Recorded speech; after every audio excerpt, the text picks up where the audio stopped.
We're taking place today in hybrid format, and the proceedings will be made. Oh, we're all good. The proceedings will be made available via the House of Commons website. Just so you're aware, the webcast will always show the person speaking rather than the entirety of the committee, and screenshots or taking photos of your screen is not permitted. Pursuant to Standing Order 1082 and the motion adopted by the committee on Monday, April 17th, the committee is commencing its study of animal biosecurity preparedness. And I would like to welcome to our witnesses our first 1 hour panel. From us today, we have from the Canadian Border Service Agency, Sean Hoag. Am I saying that right? Hoag? Hoag, thank you. Hoag, okay, wonderful. Sean Hoag, Director General, Commercial Program. From the Canadian Food Inspection Agency, Dr. Mary Jane Ireland, Executive Director of Animal Health Directorate and Chief Veterinarian Officer for Canada. And we have Philip Morel, who is the Vice President of Operations. Welcome to you both. And someone who is no stranger to this committee, welcome back, Mr. Rosser, Tom Rosser, the ADM of the Market and Industry Services Branch. We had you here for almost 2 hours the other day, Mr. Rosser. You did great, and welcome back to the committee. So we're going to get started with the Canadian Food and Inspection Agency, up to 5 minutes for opening remarks. Over to you, Ms. Ireland. Thank you very much. Good day, Mr. Chair. My name is Dr. Mary Jane Ireland, and I am Canada's Chief Veterinary Officer and Executive Director of Animal Health at the Canadian Food Inspection Agency. With me today is Mr. Philippe Morel, Vice President of Operations. We appreciate this opportunity to speak to the committee on biosecurity preparedness and safeguards we have in place in case of threats to Canadian agriculture. The CFI is a science-based regulatory agency, and its broad mandate encompasses animal health, plant health, food safety, and international market access. Around the world, threats related to diseases, pests, and the environment are constantly changing. The Government of Canada takes the issue of animal welfare, disease prevention very seriously. This is a shared responsibility with federal government, provincial and territorial governments, producers, transporters, industry organization, and others. Canada has always relied on stringent import measures to safeguard our borders. Science-based import controls at international borders have successfully prevented the introduction of foreign animal diseases, such as foot and mouth disease and African swine fever, for many years.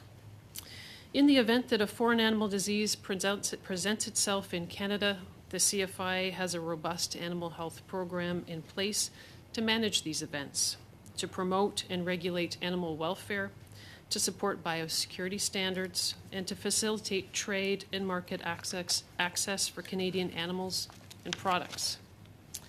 As the Chief Veterinary Officer of Canada, I co-chair the Council of Chief Veterinary Officers, which is a forum for federal, provincial, territorial CVOs to ensure a strong and safe animal health and agri-food system across Canada. By working together, we provide strategic direction for animal health and welfare using a One Health and evidence-based approach to assessment, collaboration, and consensus building. The CFI works closely with veterinary colleges to support training of the next generation of veterinarians, and also has partnerships with universities and veterinary colleges to support research for animal health. What is biosecurity? Biosecurity can be defined as measures, actions, attitudes needed to prevent the introduction and spread of disease. Biosecurity is complex. It's a complex issue that continues to evolve. To promote and facilitate the industry implementation of biosecurity measures on farm, the CFI has developed voluntary national biosecurity standards and guidance in collaboration with provinces, producer organizations, territorial governments, and academia. These standards are in place for livestock and poultry industries, sheep and goat producers, as well as other industries such as apiaries, deer and elk, horses, and mink farms. This standardization allows for producer organizations as well as provinces and territories to develop complementary biosecurity programs. The CFI also works with other government departments, such as Canada Border Service Agency and Environment and Climate Change Canada, to support biosecurity at our borders and to prevent diseases and pests from entering into Canada. When a federally reportable animal disease is found in Canada, CFI takes the lead in the response. As this committee is aware, the CFI is actively addressing highly pathogenic avian influenza outbreak that began spreading in Canada in 2021. The disease is significantly impacting poultry and other birds, not only in Canada, but around the globe. As of April 24th, there has been 319 premises with confirmed avian influenza in 9 provinces and about 7.6 million birds that have been affected. Of those 319 premises, 54 continue to have active outbreaks in 7 provinces.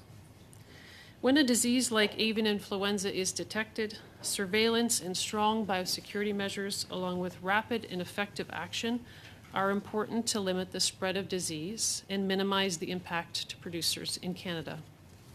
The agency is also working to protect animal health by preventing the introduction of animal diseases.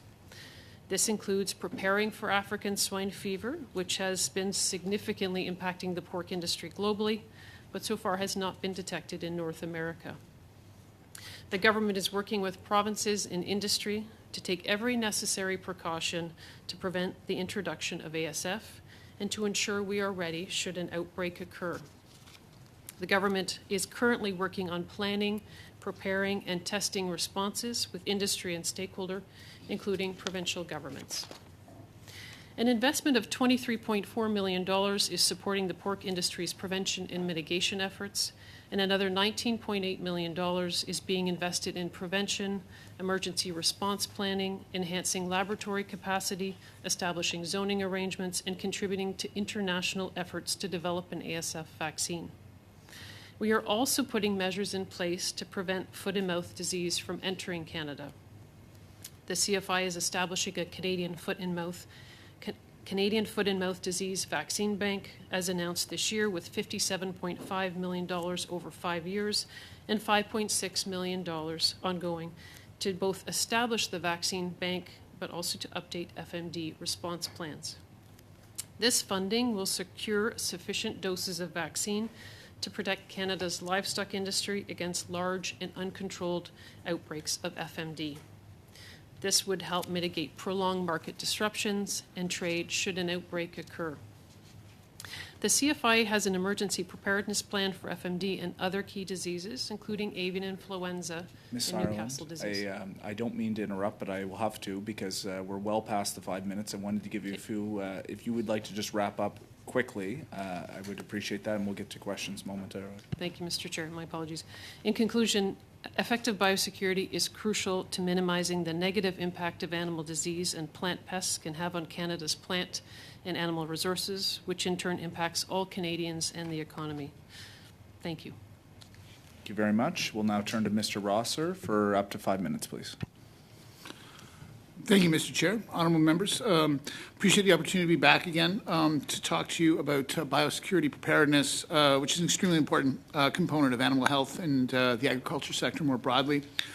Agriculture and Agri-Food Canada supports the sector from the farmer to the consumer and from the farm to global markets, and biosecurity is essential through all phases of producing, processing, and marketing farm food and agri-food-based products. As you, of course, know, agriculture is shared jurisdiction in Canada. The department works closely with provincial and territorial governments to develop policies, programs, and services that encompass biosecurity. Canada's agriculture sector is very export dependent, and continued access to international markets is critical, with nearly 70% of hog and pork products being exported and about 50% of cattle and beef products. Such an economically significant sector that feeds Canadians and consumers across the world, as well as providing 1 in 9 Canadian jobs. Biosecurity and emergency disease preparedness is critical. AFC recognizes the significant impact a large-scale animal disease outbreak would have on the sector, and the need for governments and industry to work together to try to prevent them and prepare for those risks. Back in 2016, under AFC leadership, federal, provincial, territorial governments and industry created the Livestock Market Interruption Strategy to enhance government and industry preparedness to deal with the impacts of market interruption caused by a foreign animal disease. The strategy paved the way for future collaborative efforts related to animal health, deepening understanding on government and industry of roles and responsibilities. The department provides leadership and plays a crucial convener role to bring together industry and government to improve the livestock industry's position in case of a potential foreign animal disease incursion. Working on issues such as African swine fever, collaborating via Animal Health Canada as a vehicle to do so. The creation of the African Swine Fever Executive Management Board, or EMB, under Animal Health Canada, has put Canada in a position of unprecedented preparedness for potential foreign animal disease incidents. Les efforts du Conseil exécutif de gestion ont permis aux The EMB allows government departments and agencies, including AAFC and the Canadian Food Inspection Agency and industry, to put into place the plans and supports needed to mitigate the impacts of ASF based on 4 pillars, including biosecurity prevention, preparedness planning, business continuity, and coordinated risk communications. The tabletop exercise that will bring together several FPT deputy ministers and industry leaders later this week to test current surplus hog depopulation and disposal plans is a good example to illustrate ongoing collaboration and preparedness planning efforts. Also critical to flag is that the work on ASF, along with lessons learned from the recent highly pathogenic avian influenza outbreak, will benefit more than just the hog sector, as it can be used to inform prevention and preparedness efforts for other diseases of concern, such as foot and mouth disease.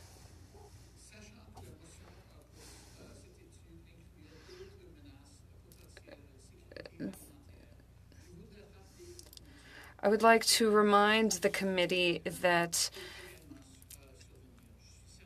more issues can arise. I'm sure that the members that are here today will remember that it was a fungus in PEI soil that caused all the challenges around potato wart in recent years. Borders were closed to prevent movement of this plant disease. Various stakeholders are collaborating on various measures in order to protect the health of various animal resources. Various partnerships are implementing a strategy the plant and health animal strategy for Canada. In closing, AFC has demonstrated and will continue to demonstrate a strong commitment to advancing animal health and welfare through a One Health perspective. The government continues to work and employ resources that contribute to animal biosecurity preparedness, and these initiatives contribute to the sector's sustainability, growth, and competitiveness while enhancing resiliency and public trust. Thank you, Mr. Rosser. Now on to Mr. Hogue. Thank you. Okay. Thank you, Mr. Chair, and good afternoon to honourable members of the committee. We appreciate the opportunity to speak to the roles and responsibilities of the Canada Border Services Agency in identifying and combating biosecurity threats to agriculture at our borders. In managing the border, the CBSA works closely with the Canadian Food Inspection Agency to ensure that goods which may pose a biosecurity threat to Canada are interdicted at the earliest opportunity. The importation of food, plants, and animals and related products is regarded by the CBSA as high risk given the potential negative impacts to the environment, the economy, and the health of Canadians should tainted food, foreign animal, plant diseases, or invasive species enter the country. The CFIA, Environment and Climate Change Canada, and Fisheries and Oceans establish the requirements for importing and exporting food, plants, animals, and products. The CBSA, in turn, is responsible for ensuring that the goods being imported to or exported from Canada are compliant with our partner government agency program legislation and regulations. The CBSA's role is to enforce these policies as they apply at Canada's border ports of entry. The agency fulfills this role by employing a layered and risk-based approach to biosecurity, including assessing pre-arrival data for goods, receiving near real-time recommendations from the CFIA, issuing targets and lookouts, conducting examinations and inspections, and where required, detaining and seizing goods, issuing penalties, and ensuring international waste is declared and disposed of using approved methods. The CBSA screens travelers for inadmissible food, plant, and animal products and ensures that the commercial product shipments are also reviewed or referred. Based upon CFIA expert advice, the CBSA regularly updates our direction to our frontline officers to manage the handling, interdiction, and release of at-risk goods. More specifically, the CBSA inspects food, plant, and animal goods carried by travelers, certain low-risk commercial goods, wood packaging materials, goods potentially contaminated with soil, live animals that are low risk, and the control, monitoring, and disposal of international waste. To increase compliance, the CBSA enforces the CFIA's Agriculture and Agri-Food Administrative Monetary Penalty System for contraventions to the legislation. Under this system, border officers may issue monetary penalties to travelers who fail to declare their goods and could cause harm to biosecurity. Finally, as part of Budget 2019, the CBSA received up to $31 million over 5 years to acquire, train, and work closely with the CFIA to deploy 24 new food, plant, and animal detector dog teams at our high-risk ports of entry. Detector dog teams continue to be one of the CBSA's best tools for detecting food, plant, and animal items. The CBSA is also employing further funding to enhance prevention activities related to African swine fever. This concludes my opening remarks, and we'll be happy to take any questions. Thank you. Thank you very much, Mr. Hogue. We'll now turn to Mr. Barlow for 6 minutes. Thank you very much, Mr. Chair. I've got a few questions here, so I'm going to try and go through them as quickly as possible. And maybe Ms. Ireland or Mr. Rosser could answer this first, but you did mention the $57.5 million for the foot and mouth vaccine bank that was in the budget. The line that concerns me in that announcement was that it could appear that it is contingent on provincial and territorial partnership to make sure that vaccine bank goes ahead. Can you confirm that vaccine bank will go ahead regardless of provincial or territorial shared partnership or shared funding? Mr. Chair, thanks for the question. We were very pleased to see the funding in the budget for the foot and mouth vaccine bank. That's been an industry priority for some time. There is substantial funding there. There is, as I think we made reference to our opening testimony, we have existing structures in place with industry and provinces. I only have a certain amount of time, Mr. Rosser. I'm just asking, will it go ahead regardless of its shared funding from provinces and territories, yes or no? We're very confident and determined that it will happen. Thank you. That's good to hear. Now, Ms. Ireland, you had mentioned about an emergency preparedness plan that CFIA has for animal disease outbreaks. With the recent outbreak of avian flu, we certainly heard from farmers with some great frustration from CFIA regarding lack of CO2. You're supposed to be on farm when the avian flu is detected within 48 hours. We were hearing up to 10 days in some cases. I guess my question is, do you have the resources necessary to handle these outbreaks when they happen? Was there something that was unexpected with the most recent CFIA outbreak or the flu outbreak? Because we've had this in 2004, we've had this in 2014. I would really hope that we have an emergency preparedness plan that is in place, but also the resources to make sure that when that happens, you can get into action and resolve the issue as quickly as possible.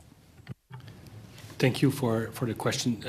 Yes, we have the resource we need. It's certainly during particular weeks in the last outbreak in the fall on the West Coast, we had up to 10% of the agency that was deployed to respond to avian influenza. When you referred to the gas supply. And we have a system where we prioritize which establishment needs to be depopulated based on risk. We were close to having not enough gas, but we were able to depopulate. There were some waiting time, as you referred. Some farms were depopulated in a longer period, up to 10 days. But these are the farms that were also identified as the lowest risk, where the death rate was very, very low. So, of course, when we arrive on site and we see 30%, 40% of birds that are dead, it's on top of the list. When we only see some signs of distress on some birds, we can wait because the birds are not suffering, and then they could be up to more days. It's not ideal to be at 10 days. We try to respond faster than that. It was only in 2 or 3 situations over the last year that this happened, but it was not made at the depend of the birds suffering, and we were there to support. And the other thing I want to mention is collaboration and collaboration with industry and with the province is key there. Having the industry help us to get some gas supply was essential, in this case in BC, particularly where we had a lot of depopulation happening in the same time. And having also the workforce from industry to help us to depopulate is also key. Thank you, Mr. Morrell. I would think that another option there as well is to look at industry as a partner when it comes to euthanizing. I know you're saying 10 days is unacceptable, but for those farmers, our stakeholders, that is a massive mental health issue for them, and they know how to handle these things. So I would think that is also an opportunity that CFIA should look at, is allowing or working to build a framework that would allow the farmers themselves to take on that euthanization rather than having to wait for CFIA. But that's something that I would leave with you to take a look at. Maybe a little bit off for what we were expecting, but this has arisen where we have the Canadian Fairs and Ag Societies. I had mine in Alberta call me earlier this week with the new changes being proposed to the health of animals regulations, where you're asking, farmers markets, 4-H clubs, rodeos, ag societies to take on the traceability and identification of animals being brought to those organizations for, it could be a calf show, a 4-H show. They are very, very concerned of having to take on this new, they don't have the manpower or the resources to do this. Are you working with the ag societies across Canada to address this issue? We do not want to lose these groups in our rural communities. Thank you, Mr. Chair, and the member for the question. So we are currently consulting on new traceability regulations amendments that was published in CG1, and currently CFIA is consulting with industry, all sectors, webinars, discussions on what is proposed in the regulatory package that was pre-consulted in CG1 and published. We are consulting and have been for some time with the fair societies, and we are very open to feedback and understanding and hearing from their concerns, and we'll work with them looking at solutions. I would say in the context of what we are discussing today around biosecurity, the ability to understand where animals have been, where they are going, and what other animals they have interacted with is essential when we have animal disease in this country, to be able to trace and track and see who might be affected animals, and deal with them appropriately. And this traceability regulatory package increases our ability to do that and our understanding of where animals are. To that, so unfortunately, Mr. Barlow, we're at time, but I know you'll get another crack. Or either you or Mr. Liu can raise that with Miss Ireland, I should say. Sorry, Mr. Turnbull. Thanks, Chair, and thanks to all the witnesses for being here today. Dr. Ireland, I'll pose some questions to you to start. How, I'm kind of looking for a general sentiment from you. I know it's hard to generalize perhaps, but how adequately prepared is Canada to the various biosecurity threats in agriculture, just in general? Can you give me a general sentiment? Are we well prepared, very prepared? Yeah, thank you very much for the question. I think we're very well prepared. As we've described in the opening comments, CFI has worked extensively with other federal departments and with industry and governments to ready ourselves to be prepared for an incursion, to prevent an incursion of a foreign animal disease.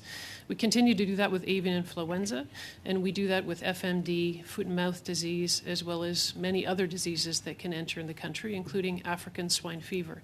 That includes helping to develop national biosecurity standards. That means strong import controls to prevent infected products or animals from coming into the country, and having response plans ready in case we do, which is our hazard-specific plans. Now, we need to continue to establish or monitor the global events and the trends. What are the diseases we're seeing emerge? Where are they? And they inform our policy, they inform our regulatory approach, and they inform our import controls. Thank you. And so we essentially have emergency preparedness plans, as I understand it, for every disease that we're aware of. Is that correct? We have hazard-specific plans, which are playbooks for us, really, in terms of what we would do if a disease were to enter into Canada. In addition, there are associations and provinces and territories which also prepare themselves should a disease incursion happen. So the CFI remains ready for those and is constantly updating their approach based on the global trends and analysis. And when you say constantly updating their approach, like how often would you say that that is? So we look at our hazard-specific plans as we understand diseases evolving in other parts of the world. I wouldn't say we change them every month, but we certainly do review them and make sure they are solid, and we update them if it is required. And we do that in discussion with other groups as well, so that they understand what our response plan would be. Because we're all in it together when there's a foreign animal disease, and it's an all-hands-on-deck situation. I've heard those somewhere before, but thanks for that. That's reassuring. I wanted to just ask you, in terms of how Canada stacks up with various other jurisdictions around the world, are we more prepared, would you say? I know it's hard to probably stack us up, but I seem to think that we're better prepared than many other jurisdictions around the world. Would you say that that's true? Well, Mr. Chair, that's a very broad question, but I would say one of the things we spend a considerable amount of time doing, and I do as the Chief Veterinary Officer, which is discussing, collaborating, working with our international partners. So I belong to the Quads Alliance, which is a community of CVOs from New Zealand, Australia, UK, US, and we discuss matters like avian influenza and response and African swine fever. So we do work with other countries, our counterparts in international affairs, to make sure we understand what other countries are prepared to do. And there's a certain degree of alignment, for example, on a response like a disease like avian influenza. We're all under the same pressure globally for this disease. It's unprecedented. Thank you. How much time do I have? 2 minutes, great.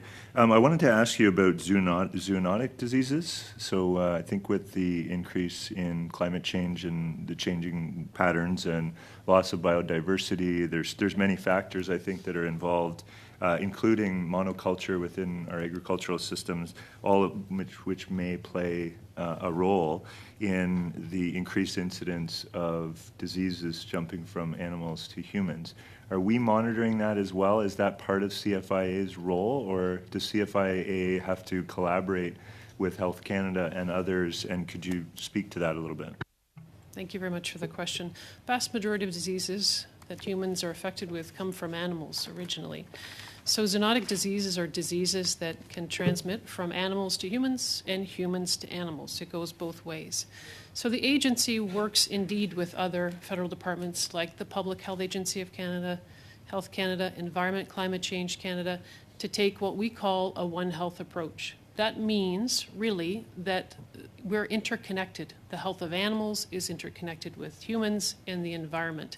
And so when we approach issues, we take a One Health approach. The veterinary community does the same, and that's certainly been a theme for the chief veterinary officers of the provinces and territories also. It must be very difficult to stay on top of all of the latest strains and diseases as they're emerging. Is that challenging in the environment that we're in these days? Is that growingly challenging, and how do you stay on top of it? Well, it is challenging. A couple of things help us along with that. We have the best and brightest scientists at the Canadian Food Inspection Agency that work on such issues. We're also a member of the World Organization for Animal Health. At the agency, I'm Canada's delegate. So when reports from countries come in, they are reported through an electronic system. So we have an international awareness. We have a situational awareness. And we have, within the government, very strong connections with our health partners and our environmental health partners so that we can share information, and that's become increasingly important in things like avian influenza. Thank you. Thank you. Merci beaucoup, Monsieur Turnbull, Madame. Thank you, Mr. Turnbull. Now on to Mr. Perron for 6 minutes. Thank you, Mr. Chair, and thank you to our witnesses for being here today. I'll start with Ms. Ireland. In an article from the Canadian Veterinary Journal, that Canada doesn't have a collaborative system in place, but you seem to be saying that you do have a supervising system that works. Why do you think it says this in the journal, and how does it actually work? Do you really have all of the data, or do you have to go and seek them out within other ministers, which could potentially cause a certain delay? Do you think it would be better to have a centralizing organization or an organization that oversees these things? So, Mr. Chair, I would appreciate just some clarification, an overarching system, data system to share between public health and environmental health colleagues? Apologies. En fait, ce que je vous cite, madame, c'est un article. I'll quote it. It's an article from 2017. They explained that Canada doesn't have a national collaborative surveilling organization for animal diseases. I've been listening to you, and I don't get the impression that there is no supervision. I just want to understand why they are saying that there is no supervising body. Do you think that there should be an organization that would be responsible with the supervision of these diseases? Also with regards to centralizing the data. Peut-être, Monsieur le Président, I don't know that I've read this article, but I do know that a lot has changed in this sector since 2017. There are other collaborative agencies that have been created federally and between provinces in order to signal a variety of different diseases. I don't know if it responds directly to what was mentioned in the article, but a lot has changed. So from what I understand from your answer, whatever has been referred to in this article has been resolved. Well, a lot has changed since that time. I'll come at it from a different angle. Do you consider that you have enough resources to prevent infections? You referred earlier, Mr. Rosser, to the $57.5 million in the budget for the foot and mouth disease for the vaccination. Do you think that that will be enough to ensure that there is a large enough vaccine bank for the country? And do you think that we should also have a different bank for other diseases, such as for African swine fever? Although I don't know if it exists yet. Simply put, I would say yes. For us and at CFIA, there are a lot of resources, and we have been increasing the resources, especially for the foot and mouth disease. Recently, there has been a lot to prepare for the African swine fever. So yes, there is a lot being done in order to improve and increase our efforts. One of the difficulties I've been informed of with regards to vaccines that prevent diseases, is that once the animal has been killed and a blood sample is taken, then it's impossible to make the distinction between an animal that has been vaccinated and one that has been infected with the disease. Is there any work being done on that? Is there something that could be developed quickly for that? So diseases that are used, or vaccines that are used to address foreign animal diseases, have a very important characteristic that must be present, which they must distinguish between natural infection and vaccination. It's called a DIVA vaccine. And so vaccines like FMD, or maybe in the future ASF, it will be very important that those vaccines be what we called DIVA vaccine, that we are able to determine that they've been vaccinated versus naturally infected with a disease. Because ultimately, we want to make sure that animals that are infected with the disease are dealt with immediately and promptly, and to reduce the spread of infection.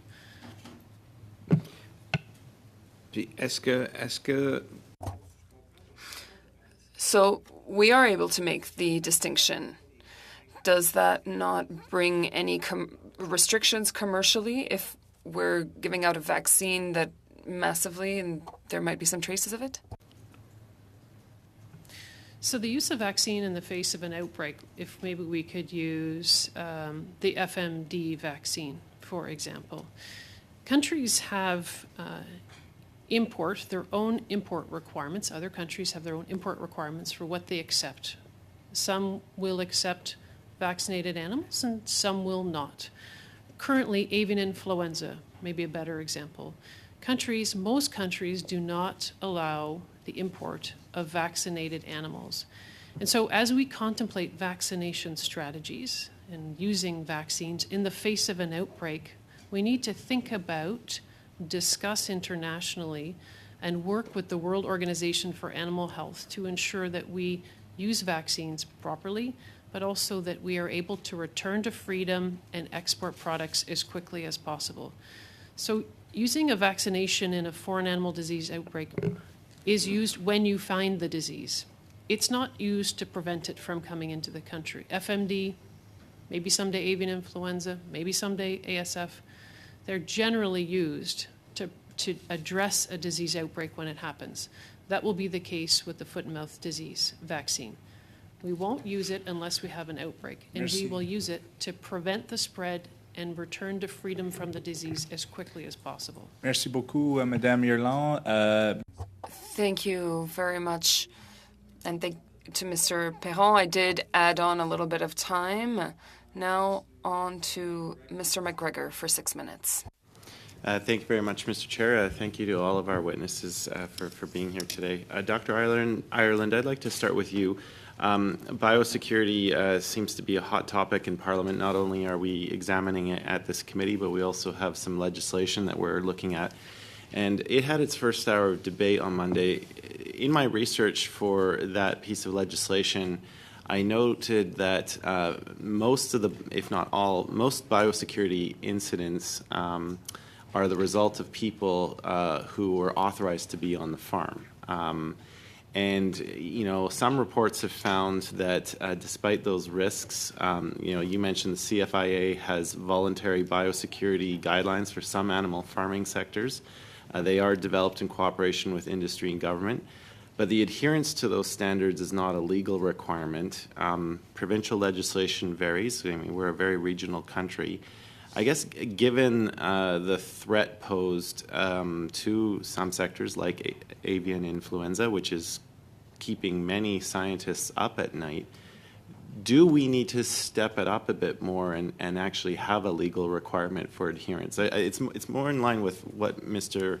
Perron was asking, like that requirement for maybe a stronger national you know, laws and requirements given the threat posed by some of these diseases. So, Mr. Chair, I won't comment on that legislation. I will, however, talk about biosecurity. You're right, today biosecurity and the national biosecurity standards are voluntary. CFI doesn't have authority to mandate that, but I would say that they are dependent on a number of factors, including human behavior and following best practices. I would also say that many national producer associations actually require their producers to follow their species-specific biosecurity standards. Biosecurity can mean a number of things, and every farm is going to have their own biosecurity requirements. It needs to be very tailored. Do you have animals outside? Do you have visitors? Do you hire summer students that need to understand the importance of biosecurity? So we can set national biosecurity standards, and then producer organizations can tailor them to their own need. But every individual producer needs to think about their own facility and make what makes sense for their particular operation and follow it. Avian influenza, extraordinary incursion of avian influenza virus, brought in most likely by wild birds and wild bird migration. It has really underscored the importance and also the challenges of maintaining very strict biosecurity each and every day. Because that in the case of avian influenza, that is what's needed to prevent infections. Thank you for that. My next question, I'll turn to you, Mr. Rosser, specifically for AAFC. So last week I had the pleasure of meeting with the Dean's Council for Agriculture, Food, and Veterinary Medicine Universities. They, of course, you may be familiar with their submission for Budget 2023. They also referred to the One Health Canada. But, in their submission, Mr. Roster, they did note, and I'll quote here, it said, Canada's capacity to lead is, however, threatened by aging, outdated, and the lack of cutting-edge infrastructure. So, and they really, hammered home on that point. Like if we really want to cement our place as an agricultural leader in the world, and especially in tackling biosecurity threats, there is a need to invest. So, how is AAFC approaching the problem that has so clearly been outlined by the deans? Mr. Chair, just thank the member for the question and say that we do maintain a very good relation and active engagement with the Council of Deans. We have, over a period of years, had a discussion with them about their infrastructure needs. They're are working with them to try and identify potential sources of federal funding that may be brought to bear on some priority projects. We don't, within our existing program envelope, don't have a natural solution to the problem, but are certainly aware of it and happy to work with the individual institutions and the deans as a whole to see what options might exist within the broader federal system. And Dr. Ireland, on that same line of questioning, you've talked about the close working relationship you have with them. Of course, you depend on those schools to refill your ranks.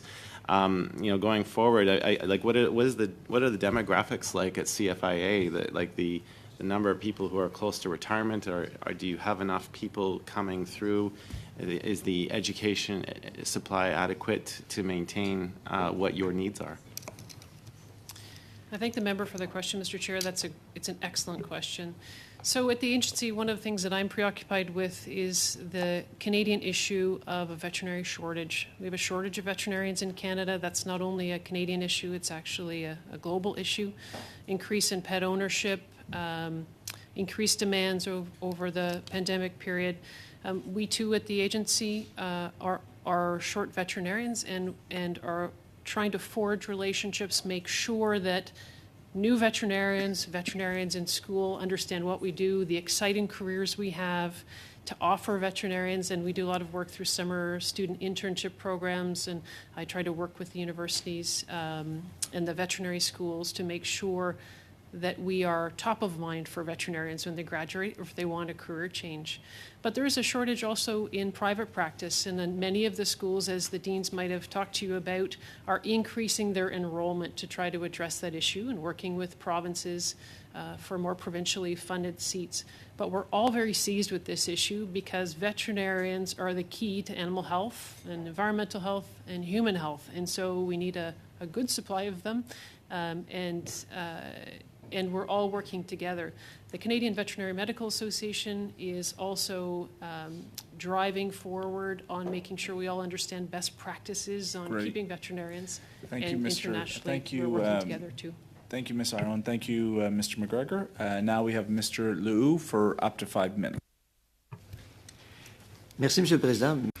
Thank you to all of our witnesses for being here. My first question is to the CFIA, but also to the Border Security Agency, or to CBSA. In previous meetings, there was a declaration that mentioned that one cargo of food products imported into Canada has a very strict protocol to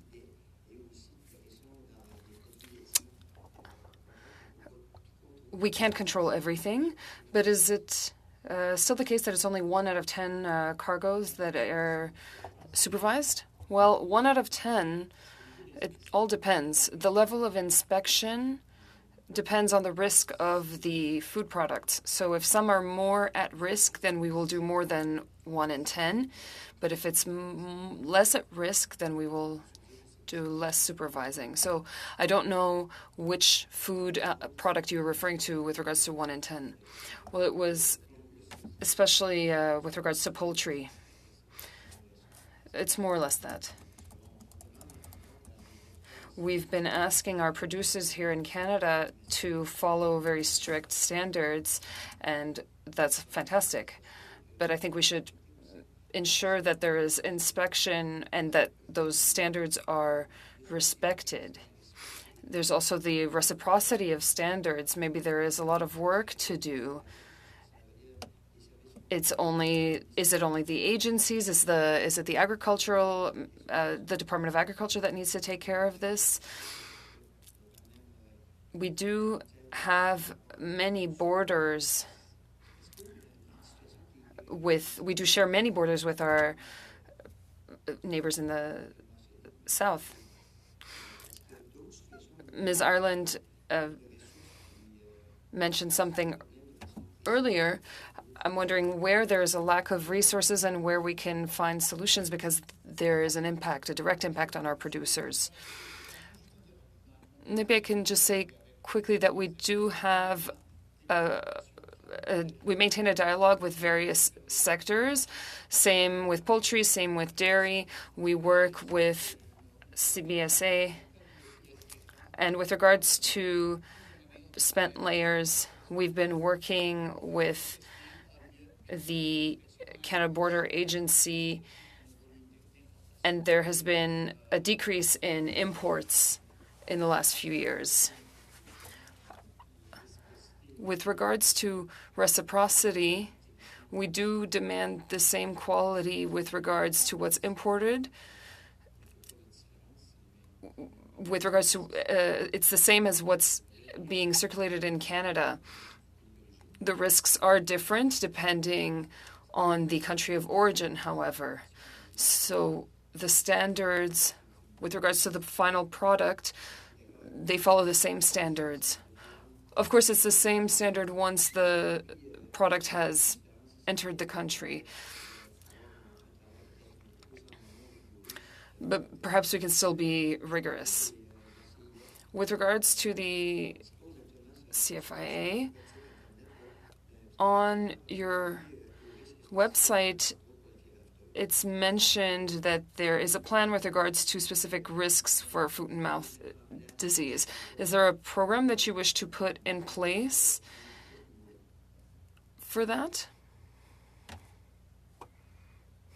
For the question, we do in fact have a hazard-specific plan or a response plan for foot and mouth disease should we have an incursion.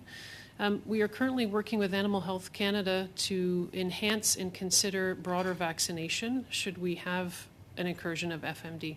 So working with Animal Health Canada means working with provinces and industry associations to think about how we would use a vaccine if we needed to. And that also requires an extensive amount of collaboration with industry because they are an important consideration and their views are important in that regard.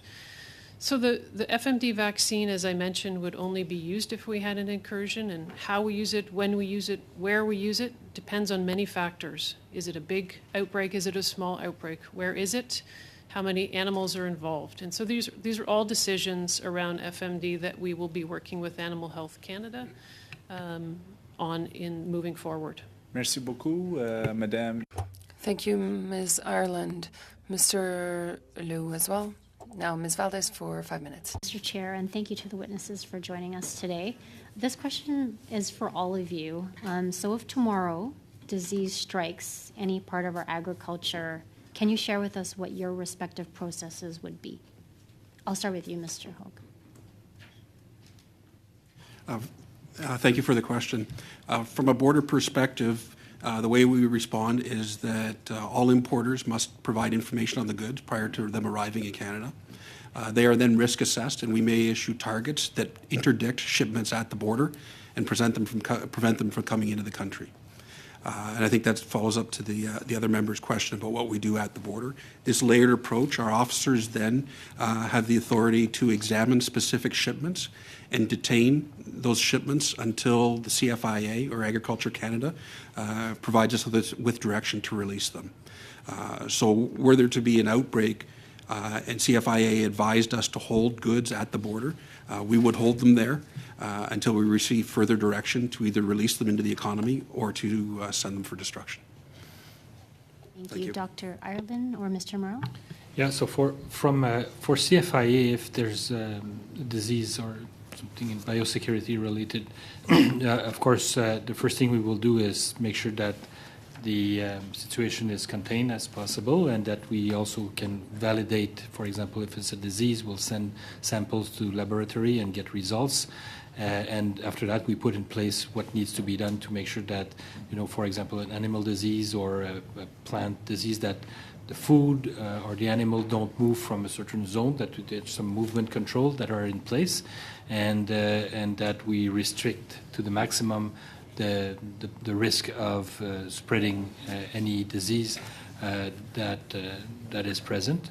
And we also inform our international partners about the risk that we have and what mitigation measures we have in place to control and measure them. I'd just add quickly, Mr. Chair, from Agriculture Canada's perspective, we do have an emergency management team and plans, including event-specific plans. So in the case of African swine fever, for example, we have engaged in a level of planning and preparation that I think is unprecedented when it comes to previous outbreaks of animal diseases. As I believe I may have mentioned in my opening testimony, we do later this week are going to simulate a response to an incursion of or a detection of African swine fever in Canada, with senior representatives of provincial governments and industry joining us to go through that exercise. Thank you so much. I'll direct my questions actually with Mr. Hogue. What new technologies or initiatives is CBSA exploring to improve biosecurity, especially with the emergence of all the AI technology? So we use a range of technologies. We're exploring how to gather data better and make sure that importers are sending us the right data. It's a system we use called the Single Window Initiative, which allows us to gather all of the import data so that it then can be reviewed by CFIA prior to goods coming into the country. We have also deployed increased number of X-ray machines, specifically in airports, to allow us to review goods, specifically traveler baggage that's coming into the country. And we have deployed an increased number of detector dog teams. In fact, you may have seen them when you move internationally through the airports. And they still remain one of our best tools for detecting food, plant, and animal goods coming in either with travelers or commercial goods or through the postal system or through the courier system. Thank you.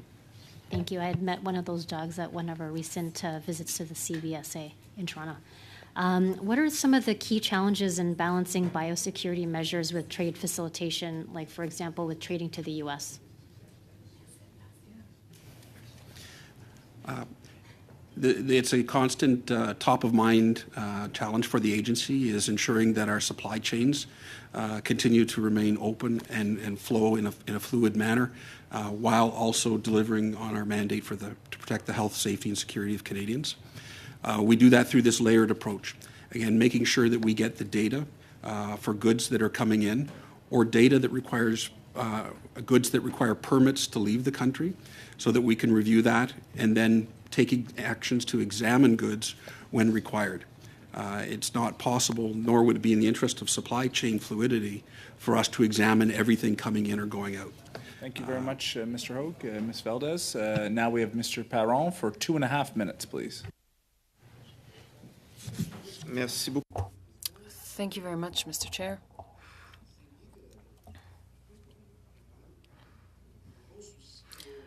I think there is proper concern with regards to preventing animal disease. You seem to have enough resources, or rather, you seem to have resources, but do you think that they are enough? I'm not quite convinced yet. Do you need more funding in order to ensure safety on the agricultural side? We do use the funding optimally. So you are using the resources that are allocated, but more resources would be welcome. Perfect. I understand. I'll take another angle. I'd like to talk about bovine spongiform encephalopathy. I don't want to endanger the safety of the production, but are we looking into reviewing Canadian standards? Bovine producers, farmers often bring it up because it impacts their profitability.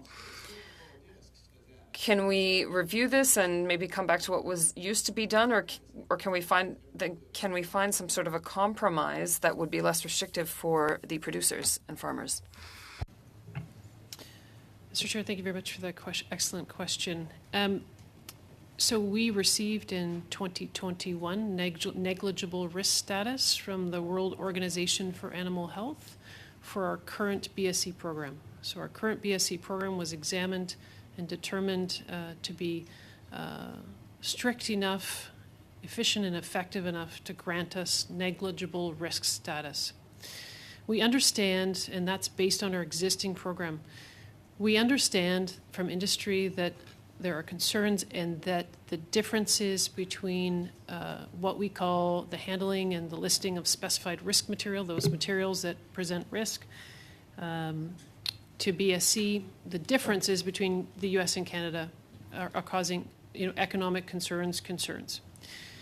We have undertaken, we are supporting at the agency a risk assessment to look at what would be the risk should we harmonize with the U.S., risks to human health, risks to animal health, and risks to our international trade and status of negligible risk status. So we are working with industry to have this risk assessment completed so that we can determine whether or if changes to the BSE program could be accomplished and what the risks might be. So to say it perhaps more plainly, we are making sure that we do not make changes to the BSE program that cause risk. We need to know what those are, and a study is ongoing, and we are collaborating with industry to get that done.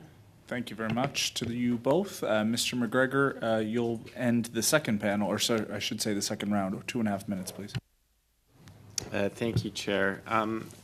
I guess I just wanted to get a sense of approximately how many novel pests and pathogens does Canada face each year on average? I mean, is it an overwhelming amount? A ballpark figure. I'm just curious as to sort of the threat level that our scientists have to deal with that are novel and something and the number we have to be on the lookout for, approximately. And if you don't have a number, can you gauge it as a fairly serious threat? Is it growing, et cetera, from worldwide pathogens and pests? Maybe I can start while she's thinking. She's the CEO. And can I load you up with a second question as well? Sure. How also is the CFIA using its expertise to maybe help other countries develop best practices? Because, of course, we live in a globalized world, and the best defense might be a good offense in helping other countries beef up their internal programs. Yeah. So I thank you. And I don't know how many new disease we face every year. Very difficult question, but what I can say for sure is that commerce is increasing, and the risk that comes with commerce are also increasing. Although every time we refine our detection, our inspection risk, we review the risk grid that we have for every product that we import. So our reaction is based on the level of activity that is happening, and we do everything we can to make sure that where the risks are known or potentially known, that we are there to respond to it and mitigate them. Mary Jane? So in addition, you asked about working with other countries to keep a healthy global, animals healthy globally. So we do, in fact, work with other countries, and some of those countries, like the U.S., work with other countries. And so we are very cognizant of the globalized nature of animals and the movement of animals. So just to give you an example, through efforts through the World Organization for Animal Health, our scientists will work with other countries to help establish diagnostics, capacity, training. We have twinning projects with other countries.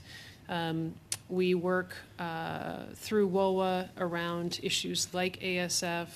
Like at the end of May, I'll go to the General Assembly and discuss avian influenza. So the community of CVOs is not that big, and we do share our expertise because, as I said, we have the best and brightest scientists at CFI who can help countries with capacity building and expertise, and are really willing to do that, and it enriches their work and their profession as well. Okay, thank you. Colleagues, we will do a third panel, but it's not going to be 5 minutes, so it's more about 2 minutes, Mr. Steinley, 2 minutes, Mr. Lewis. I have one question, and then we'll wrap up and get to our report. So, Mr. Steinley. Thank you very much, Mr. Chair. And I would like to revisit the question around negligible risk status for our country, which we received in May 2021, so that's 2 years ago. So my understanding was it was because we have not had detected any BSE in this country since 2015.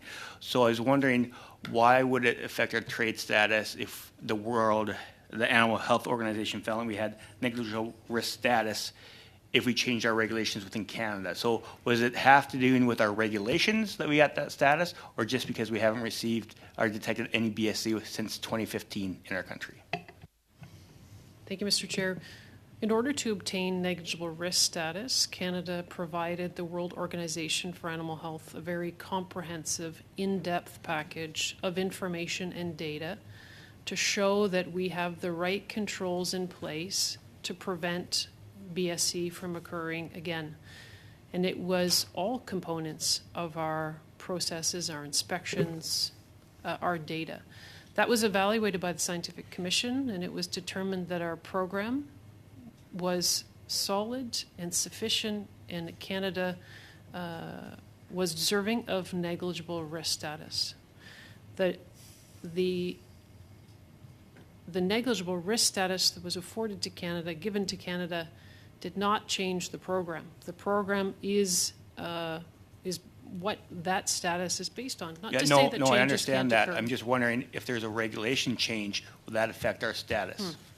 If we were to make regulatory changes or policy changes, we would provide to the World Organization for Animal Health our information, and they would make an assessment about whether those changes were significant. We would do that through a reporting system. Does America have the same status that we have right now? The U.S. has a negligible risk status also. The U.S. has a different history with BSE in terms of cases and types of BSE, and they have different infrastructure, and they have different risks that they have addressed with their own program, and we have different risks which we have addressed with our own program. Thank you, Mr. Steinley. We'll go to Mr. Lewis. Thank you, Chair. Thank you to all the witnesses. I appreciate your testimony here. I think it's instilling confidence in our committee at your ability to react to situations. I would direct my questions in the limited time I have to Mr. Hogue, talking about I live in Southern Ontario, the spotted lanternfly. And it's an invasive species that's in North America. They can damage plants and trees, including grapes, apples, fruits. And this invasive species has not been found in Canada yet, but there's concern that if it were to arrive in Canada, our wine industry, our fruit and vegetable crops would be at risk. So I wanted to know if you could expand on the import controls, the response plans. Dr. Ireland had mentioned, she used the term playbook. So what would our playbook be for an invasive species like the spotted lanternfly? Thank you for the question. While I can't speak to the spotted lanternfly specifically, and I can follow up with the committee on plans regarding that invasive species specifically. In general, the way we approach invasive species is once we get information from Environment Climate Change Canada or Agriculture Canada or CFIA, we convert that into direction to our frontline officers. That direction to frontline officers takes the form of indicators or things to look for. It could be things on boats, could be things in wood packaging, pests that are inside containers, all of those different modes or vectors that goods and pests could arrive. Once the officers look at the risk of the goods that are arriving and conduct a progressive exam, so they look deeper depending on what they're seeing, then they detain the goods and seek advice if they don't fully understand what's in front of them. If they do fully understand what they have, it is regarded as an invasive species, then they reject its entry, or they move to seize and have it destroyed. If I may, Mr. Chair, in 10 seconds, we have a very aggressive communication approach on spotted lanternfly to make sure that, because in invasive species, the rule number one is to detect. And as soon as you detect, you can contain, and in some situation, you can also eradicate.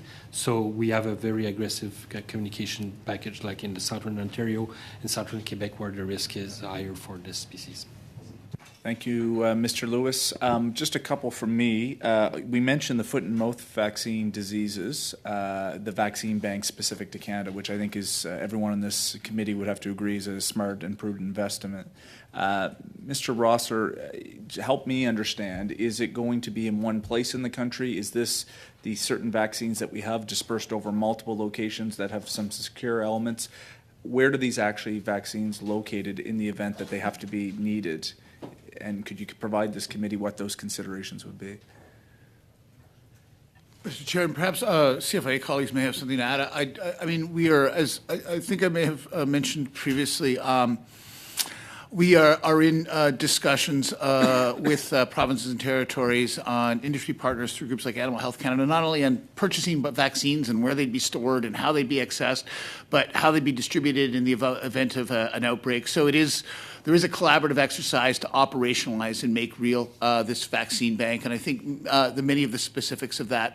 There is some precedent with there having been a North American vaccine bank in the past, but I'm not sure that those details have been specified. But there's very active dialogue going around to work through them. Okay, no, that's fine. And the second thing, more related to CFIA, I know I represent Nova Scotia, the Annapolis Valley specifically. This is one of the first areas where there was avian influenza detected in poultry flock. I'm curious about testing because obviously there is irregularities that farmers are normally the first to notice when there could be some implication of suspected AI cases. Where does one actually test those samples to make sure that it is AI or that we are actually able to identify? I'm curious what that regional outlook looks like. My understanding is that there has been some work with UPI to upgrade their facilities such that the actual distance and the time in order to get CFA involved in these types of investigations and certainly support efforts has to actually hinge on it being a positive case. That really dictates a different process. So what does it look like across the country? I know Winnipeg has a lab that is quite proficient, but give us, this committee, a sense of the regionality of where those samples are actually tested. So when avian influenza is suspected, a sample is taken and it is sent to a lab that can be a provincial lab as initial first step. To confirm the disease formally, the sample will be tested at the NCFED, the National Center for Foreign Animal Disease in Winnipeg. And that's a disease that is the lab that will confirm, and that is what we use for international reporting. But across Canada, there are provincial laboratories that can do initial testing, and depending on, there's a number of factors that will depend on, but certainly CFIA takes action, places quarantines very early, and I would say we've advanced since the early days of this, which is making sure we have labs and helping labs come up to standard. We really need the labs to make sure that when they say something is negative, it's really negative. And if they are suspecting it's non-negative, that we do that with accuracy because of the nature of the disease. But there are provincial labs across the country that help CFI out and do the testing. But the formal response is our WOA recognized lab at NCFAD. That does the confirmatory testing. and we probably don't have time, and I don't want to push my colleagues, but I would be interested, Ms. Ireland, in terms of the different protocol of how CFI responds. So I can appreciate a provincial lab may identify an irregularity or perhaps a certain sample. Does that dictate different procedural elements from CFIA versus the waiting game until you actually get that official confirm?